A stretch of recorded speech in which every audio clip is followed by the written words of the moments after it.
Fancy saris, కంచిపట్టు సారీస్ కి ప్రత్యేకంగా పెట్టింది పేరు మన పూర్ణిమ ప్రింట్స్, కేపీహెచ్పి అండ్ మాదాపూర్. నమస్కారం. కార్తీక పురాణం 27వ రోజు పారాయణలోకి వచ్చాం. విష్ణుగణాలు చెప్తున్న చోళ విష్ణుదాసుల కథ అనంతరము ధర్మదత్తుడు మళ్ళీ అడుగుతున్నారన్న, ఓ గణాధిపతులారా, జయ విజయులు వైకుంఠమందలి విష్ణుద్వారపాలకులని విని ఉన్నాను. వారు ఎటువంటి పుణ్యం చేసుకోవటం వల్ల విష్ణు స్వరూపులే అంతటి స్థానాన్ని పొందారో తెలియజేయండి అని అడిగితే, ఈ విష్ణు పార్షదులైన జయ పుణ్యశీల, సుశీల పుణ్యశీలుడు ఇద్దరు ఈ కథ చెప్పడం మొదలుపెట్టారు. జయ విజయుల పూర్వజన్మలట.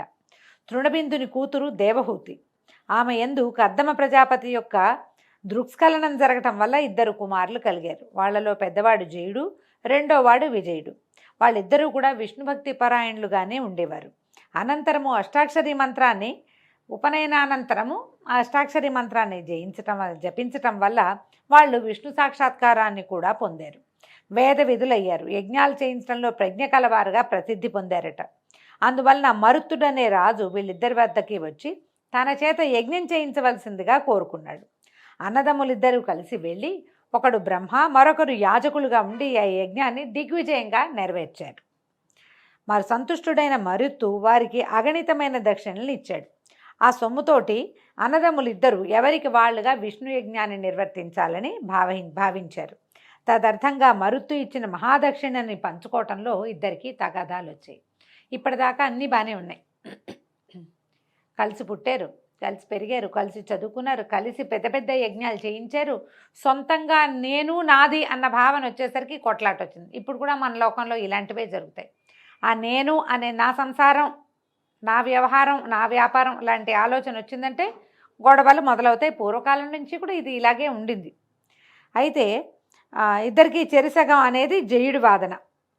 తనకు ఎక్కువ వాటా కావాలని విజయుడు కోరాడు. ఈ వాదోపవాద క్రోధంతో జయుడు అలిగి నువ్వు మొసలివైపొమ్మని శపించాడు. అంతటితో జయుడు ఊరుకోకుండా తన అహంకారంతో నన్ను శపించిన నువ్వు అహంకారివైన సామజానివి అవుతావులే అని ప్రతి శాపం ఇచ్చాడు. సామజము అంటే ఏనుగు. ఒకళ్ళు మొసలిగా, ఒకళ్ళు ఏనుగుగా పుట్టాలని ఒకళ్ళనొకళ్ళు శపించుకున్నారు. ఇలా పరస్పర శక్తులైన ఆ సోదరులిద్దరూ విష్ణువార్చన చేసి ఆయనను సాక్షాత్కరింప చేసుకున్న వారే తమ శాపాలను, తత్పూర్వాపరాలను కూడా విన్నవించుకుని శాప విముక్తికై ఆ శ్రీహరినే ఆశ్రయించారు. హే భగవాన్, నీకింతటి చేరువ భక్తులమైన మేము మొసలిగాను ఏనుగాను పుట్టడం చాలా ఘోరమైన విషయము. అందువలన మా శాపాల నుంచి మమ్మల్ని మరలించు, మా పాపాలని తగ్గించు అని పదే పదే విన్నవించుకున్నారు. అందుకు మందహాసం చేసినటువంటి అంబుజనాభుడు, జయ విజయులారా, నా భక్తుల మాటలు పొల్లుపోనీయకపోవటమే నా విధి. వాటిని అసత్యాలుగా చేసే శక్తి నాకు కూడా లేదు. పూర్వం ప్రహ్లాద వాక్యం కోసం నేను స్తంభం నుంచి ఆవిర్భవించాను. భగవంతుడు ఎందుకు స్తంభం నుంచి పుట్టాడండి? ప్రశ్నించాడు హిరణ్యకశిపుడు. ఈ స్తంభంలో ఉంటాడా అని. అరంటే ఇందుగలడు అందులేడని సందేహం అవ్వలేదు, వలదు చక్రి సర్వోపగతుండు అని చెప్పాడు. ఎక్కడైనా భగవంతుడు ఉంటాడని ప్రహ్లాదుడు చెప్పాడు కాబట్టి ఈ స్తంభంలో ఉన్నాడా అని ప్రశ్నించి ఆ స్తంభాన్ని పగలగొడితే ఆ స్తంభం నుంచే భగవంతుడు పుట్టాడు. భక్తుల వాక్యాల్ని అబద్ధం కానీయడు. అందుకని ఎప్పుడు కూడా సత్యము, నిజము, సంబద్ధమైన మాట మాట్లాడుతూ ఉండాలి. భక్తులైన వాళ్ళు తొందరగా ఇతరులను శపించేసేటాలు, శాపనార్థాలు పెట్టటాలు అలాంటివి చేయకూడదు. అవి నిజమైపోతాయి పాపం. అయితే ఏమంటున్నారు? పూర్వం ప్రహ్లాద వాక్యం కోసం స్తంభం నుంచి ఆవిర్భవించాను. అంబరీషుని వాక్యం ప్రకారము అతనికి లభించిన దశావతార శాపాలని నేనే ధరించాను. అందువల్ల మీరు సత్యం తప్పని వారే మీ శాపాలని అనుభవించి అంత్యంలో వైకుంఠాన్ని పొందండి అని ఆదేశించడంతో తదాదేశాన్ని శిరసావహించి ఆ జయ విజయులిద్దరూ గండకీ నదీ ప్రాంతాన మకర మాతంగాలుగా జన్మించి పూర్వజన్మ కలవారై విష్ణు చింతనతోటే కాలం గడపసాగారు. అలా ఉండగా ఒకానొక కార్తీక మాసం ప్రవేశించింది. ఆ కార్తీక మాసంలో కార్తీక స్నానం చేయాలనే కోరికతోటి ఏనుగైన జయుడు గండకీ నదిలోకి వచ్చాడు. నీటిలోకి దిగిందే తడవుగా అందులోనే మొసలిగా ఉన్న విజయుడు ఏనుగును గుర్తించి దాని పాదాన్ని బలంగా నోటకరిచాడు. విడిపించుకోవడానికి చేసిన ప్రయత్నాలు విఫలం కావడంతో గజదేహుడైన జయుడు విష్ణువుని పరిపరి విధాలుగా ప్రార్థించాడు. తలచిందే తడవుగా ప్రత్యక్షమైన తార్క్యవాహనుడు తన చక్రాయుధాన్ని ప్రయోగించి ఆ కరిమకరాలు రెండింటినీ ఉద్ధరించి వారికి వైకుంఠ ప్రాప్తిని కలిగించాడు. తదాదిగా ఆ స్థలము హరిక్షేత్రంగా విరాజిల్లసాగింది. విష్ణు ప్రయుక్త చక్రాయుధం ఒరిపిడి వలన ఆ గండకీ నదిలోని శిలలు చక్ర చిహ్నాలతో కూడుకొన్నవయ్యాయి. ఓ ధర్మదత్త, నీచే అడుగబడిన వారైన విష్ణుద్వార పాలకులు జయ విజయులు వారిద్దరే. అందువల్ల నీవు కూడా దంభమాత్సర్యాలను దిగనాడి సమదర్శనుడివై సుదర్శనాయుధునుడి చరణసేవని ఆచరించు. తులా మకర మేష సంక్రమణాల్లో ప్రాతస్నానాలు ఆచరించు. తులసీవన సంరక్షణ మందు నిష్టగలవాడవై ప్రవర్తించు. తులసి చెట్టుని రక్షించాలండి. ఇది యథావిధిగా తులసి చెట్టు ఆమె నిద్రపోయేలాగా చేయకూడదు. ఒకవేళ ఆమె నిద్రపోతుందని అనిపిస్తే గనక, నిద్రపోయేలాగా ఉంది అనిపిస్తే ఇంకొక చెట్టుని తెచ్చి నాటుకోవాలి. తులసి సంరక్షణ చాలా మంచిది, విష్ణు ప్రీతికరం అని చెప్తారు. అయితే ఇంకా చెప్తున్నారు, గో బ్రాహ్మణులందు విష్ణు భక్తులందు సర్వదా భక్తితో సేవించు. కొర్రధాన్యము, పులిగడుగు నీరు, వంగ మొదలగు వాటిని విసర్జించు. ఈ కొర్రలని ఇంతకుముందు కూడా చెప్పారండి, హిమధాన్యం అని. కొర్రలు తినద్దు అని చెప్తున్నారు. మామూలుగా ఇప్పుడు మనం తృణధాన్యాలు వాటిని తింటున్నాం కదా, అవసరమని భావిస్తున్నాము. మరి ఏ షుగరో పాడో ఇబ్బందో ఉన్నది, తప్పదు కదా. అందుకని ఈ కార్తీకం ఏదైనా వ్రతాలు ఉన్నప్పుడు కొర్రలు తినబోకండి. అంటే పురాణాన్ని బట్టి అండి, మీ అవకాశాలను బట్టి చేయండి. కానీ ఇలాంటి ఒక వాక్యము 2 చోట్ల ప్రత్యేకంగా చెప్పబడింది. పులిగడుగు నీరు అంటే పుల్లటి నీళ్లు వాటిని తీసుకోవద్దని చెప్తున్నారు. వంకాయలు కూడా విసర్జించాలట. జన్మ ప్రకృతిగా నీ వాచన అనుష్ఠిస్తున్న ఈ కార్తీక విష్ణు వ్రతం కంటే దాన జపో యజ్ఞ తీర్థాలు ఏవీ కూడా గొప్పవి కాదని గుర్తుంచుకో. ఓ విప్రుడా, దైవప్రీతికరమైన విష్ణువ్రతాచరణ వల్ల నీవు నీ పుణ్యంలో సగభాగం అందుకోవటం వల్ల ఈ కలహా కూడా ధన్యులయ్యారు. ప్రస్తుతం మేము ఆమెను వైకుంఠానికి తీసుకెళ్తున్నాము అని విష్ణుగణాలు ధర్మదత్తునితో హితమాడి అతనితో పునః నియమవ్రత నిష్ఠుణ్ణి చేసి కలహా సమేతంగా వైకుంఠానికి బయలుదేరారు. విమానంలో వెళ్ళిపోయారట.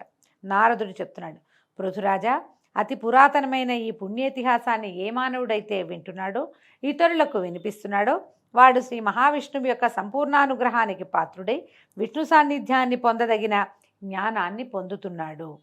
ఈ విధంగా నారదుడు చెప్పిందంతా విని ఆశ్చర్యంగా అయిపోయిందట పృథు చక్రవర్తికి. ఎంత ఆశ్చర్యపడి, ఇట్లా జరిగిందా అని ఆశ్చర్యపోతూ, ఓహే దేవర్షి, ఇప్పుడు నువ్వు చెప్పినటువంటి హరిక్షేత్రము, గండకీ నదుల్లాగానే గతంలో కృష్ణా, సరస్వతి ఇత్యాది నదుల గురించి కూడా విన్నాను. ఆ మహామహిమలన్నీ ఆ నదులకు చెందినవా లేక ఆ క్షేత్రాలకి సంబంధించినవా? విశదపరచమని కోరితే నారదుడు ఇట్లా చెప్తున్నాడట, శ్రద్ధగా విను. కృష్ణానది సాక్షాత్తు విష్ణు స్వరూపం, సరస్వతి నది శుద్ధ శివస్వరూపమట. వాటి సంగమ మహాత్మ్యాన్ని వర్ణించడం బ్రహ్మ కూడా అసాధ్యమే. కృష్ణా సరస్వతి నదులు ఎలా జన్మించాయో పురాణ ప్రోక్తంగా తెలుసుకుందాం. ఒకానొక చాక్షుష మన్వంతరంలో బ్రహ్మదేవుడు సఖ్యపర్వత శిఖరాలపై సవనం చేసేందుకు సమాయత్తుడయ్యాడు. ఒక యజ్ఞం చేయబోయాడట బ్రహ్మదేవుడు. హరిహరులతో సహా సమస్త దేవతలు, మునులు కూడా కలిసి ఒకానొక దైవత ముహూర్తంలో బ్రహ్మకు యజ్ఞదీక్షనివ్వడానికి నిర్ణయించి కర్త యొక్క కళత్రమైన సరస్వతికి విష్ణుమూర్తి ద్వారా కబురు చేశారు. కర్త యొక్క కళత్రం అంటే బ్రహ్మదేవుని యొక్క భార్య అయిన సరస్వతీదేవికి కబురు చెప్పాడట విష్ణుమూర్తి. అయినా సరస్వతి సమయానికి అక్కడ చేరుకోలేదు. దీక్షా ముహూర్తం అతిక్రమించరాదనే నియమం వల్ల భృగు మహర్షి, హే విష్ణు, సరస్వతి ఎందుకు రాలేదో తెలియలేదు, ముహూర్తం దాటిపోతుంది, ఇప్పుడు ఏమి గతి అని ప్రార్థించడంతో శ్రీహరి నవ్వుతూ ఏమన్నాడంటే, సరస్వతి రాని పక్షంలో బ్రహ్మకు మరి యొక్క భార్య అయిన గాయత్రిని దీక్షాపతిగా విధించండి. గాయత్రి దీక్షాపతి, ఆవిడ్ని దీక్షాపత్నిగా చేయమని అన్నాడు. అనేసరికల్లా ఈ సలహాను శివుడు కూడా సమర్థించడంతో భృగువు గాయత్రిని రప్పించి బ్రహ్మ యొక్క దక్షిణ భాగంలో ముందుగా ఆమెను ప్రవేశపెట్టి దీక్షావధి విధిని ఏర్పరిచాడు. ఆ విధంగా ఋషులందరూ కలిసి హరిహరుల సమక్షంలో బ్రహ్మకి దీక్షనివ్వటం పూర్తి చేయగానే అక్కడకు సరస్వతి చేరుకుందట. తన స్థానంలో దీక్షితురాలై ఉన్న తన సవతి గాయత్రిని చూసి మత్సరవతి అయి, ఎక్కడైతే పూజార్హత లేని వాళ్ళు పూజింపబడుతున్నారో మరియు పూజనీయులు పూజింపబడటం లేదో అక్కడ కరువు, భయము, మరణము అనే ఈ 3 విపత్తులు కలుగుతాయి. ఈ బ్రహ్మకు దక్షిణ భాగాన నా స్థానంలో ఉన్నట్టు ఉపవిష్టురాలైన వివిధ ప్రజలకు కనపడినటువంటి రహస్య నదీ రూపాన్ని పొందుగాక. ఓ బ్రహ్మ విష్ణు మహేశ్వర్లారా, మీరందరూ యజ్ఞవాటికలో ఉండి కూడా నా సింహాసనాన నాకన్నా చిన్నదాన్ని కూర్చోబెట్టారు కనుక మీరు కూడా జడీభూత నదీ రూపాలని పొందండి. జడ రూపాలైనటువంటి నదీ స్వరూపాలుగా మారిపోండని శపించేసిందట. అయితే ఈ సరస్వతి క్రుద్ధం కోపంతో అరిచిన ఆ అరుపుల్ని విన్నటువంటి గాయత్రి ఆవిడ లేచి నిలబడి దేవతలు వారిస్తున్నా సరే వినకుండా, ఈ బ్రహ్మ నీకు ఏ విధంగా భర్తయో నాకు కూడా అదే విధంగా భర్తని విస్మరించి అకారణంగా చెప్పించావు. నువ్వు రాకపోతే నేను కూర్చోవచ్చు, తప్పులేదు. భార్యని కాని దాన్ని కూర్చోబెట్టలా, నాకు కూడా అర్హత ఉంది, అందుకని కూర్చోబెట్టారు. అకారణంగా శపించావు కాబట్టి నువ్వు కూడా నదీ రూపాన్ని పొందు అని ప్రతిశాపాన్ని ఇచ్చేసిందట. ఇప్పుడు హరిహరులు వాణిని సమీపించి, మేము గనక నదులమైనట్లయితే లోకాలన్నీ అతలాకుతలం అయిపోతాయమ్మా, కనుక అవివేక భూయిష్టమైన ఈ శాపాన్ని మళ్లించమన్నారట. మళ్లించమంటే ఆవిడ ఒప్పుకోలేదు. నా శాపాన్ని మళ్లించరు, నాకు వచ్చిన కోపం ఎలా తీరుతుంది? శాపాన్ని మళ్లిస్తే కోపం తీరదు. యజ్ఞాదిలో మీరు విఘ్నేశ్వర పూజ చేయకపోవటం వల్లే నా కోపరూపంగా యాగం విఘ్నపడి ఆగమైపోయింది. పలుకుల పడతనైన నా మాట తప్పదు. ఈవిడెవరు? మాటల తల్లి సరస్వతీదేవి. నా మాట తప్పదు. మీరందరూ నదీ రూపాలని ధరించి మీ అంశలు జడత్వాన్ని వహించవలసిందే. ఇప్పుడు అంశలు జడత్వాన్ని వహిస్తే ఎట్లాగండి? ఒక ఆయన పుట్టిస్తాడు, ఇంకో ఆయన పెంచుతాడు, 3 ఆయన పోగొడతాడు, మళ్ళీ పుట్టడానికి సమాయత్తం చేస్తాడు. ఈ పనులన్నీ మానేస్తే ఎట్లా కుదురుతుంది? సమతులమైన నేను గాయత్రి కూడా నదులమై పశ్చిమాభిముఖంగా ప్రవహించబోతున్నాము అని చెప్పింది. ఆమె మాటలు వింటూనే దేవతాంశలు, సకల దేవతాంశలు జడాలుగాను రూపాలు నదులుగాను పరిణమించాయి. ఆ సమయంలో విష్ణుమూర్తి కృష్ణానదిగాను, మిగిలిన వారు ఇతరేతర నదీ రూపాలుగాను మారిపోయారు. బ్రహ్మ విష్ణు మహేశ్వరులు నదులై తూర్పుముఖంగాను, వారి భార్యలు నదులై పశ్చిమాభిముఖంగాను ప్రవహించడం మొదలుపెట్టారు. గాయత్రి సరస్వతి నదీ రూపాలు సావిత్రి అనే పుణ్యక్షేత్రంలో సంగమాన్ని పొందాయి. ఈ యజ్ఞంలో ప్రతిష్ఠితులైనటువంటి శివకేశవులు, మహాబలుడు, అతిబలుడు అనే దేవతా స్వరూపాలు అయ్యారు.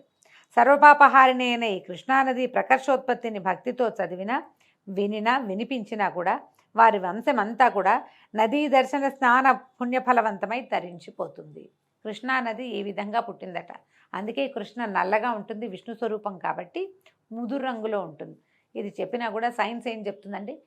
ఆ ప్రాంతపు నేలంతా రేగడి నేల అవటం వల్ల, నల్లటి మట్టి మీద ప్రవహించడం వల్ల నీరు ఇంచుమించుగా నది ఏ రూపంలో ఉన్న మట్టి సాయిల్ మీద ప్రవహిస్తే ఆ రంగులో కనపడుతుంది. కాబట్టి కృష్ణ నల్లగా దర్శనమిస్తుంది అంటారు.